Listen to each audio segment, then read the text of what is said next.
Growing up in the small town of Hamilton, Missouri, I knew one thing about college sports. The Missouri Tigers were the best in the land. I bled black and gold and knew Kansas was some bad place that I didn't like. I was in for a shock though when I decided I wanted to become an architect and started looking for schools. My beloved university didn't have an architecture program, and there wasn't anyone in the state that did. That meant I had to look out of state. And the best two options were going to be either KU or K State. Being a diehard Mizzou fan, I was not going to KU. So that left me with one option, K State. The only college visit I took was to Manhattan, Kansas. The campus was nice, but to say I immediately fell in love would be a lie. However, I wasn't going to KU, so I decided that's where I would go.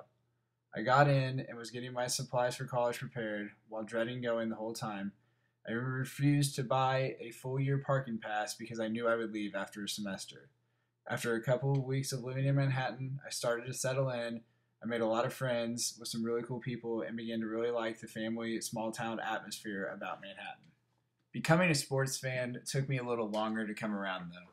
I began by rooting for both teams, but when it came to matchups, I was still rooting for MU.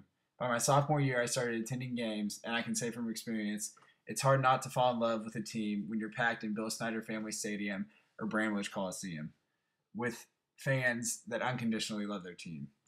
Then, my junior year, the transformation was complete. My beloved Mizzou tried to leave the Big 12 for the Big 10 and eventually left it for the SEC. I was furious. How could you leave such a wonderful tradition, the KU rivalry, and the teams you played forever? How could you think that you were so much better than everyone else that you needed to move on to bigger and better things? How could you move on solely to get more money?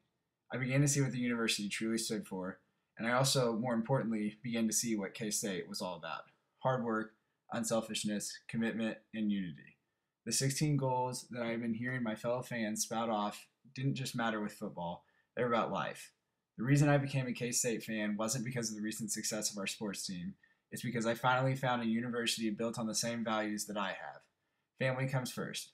If you want to be successful, you need to be hardworking, responsible, and tough.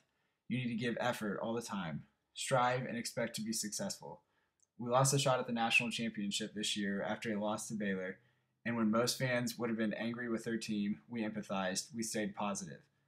When most teams would have gotten home late that night to an empty locker room, our team returned to a parking lot of fans cheering on their Wildcats. This sense of community is why I am a K State Wildcat. I will always bleed purple. Ema.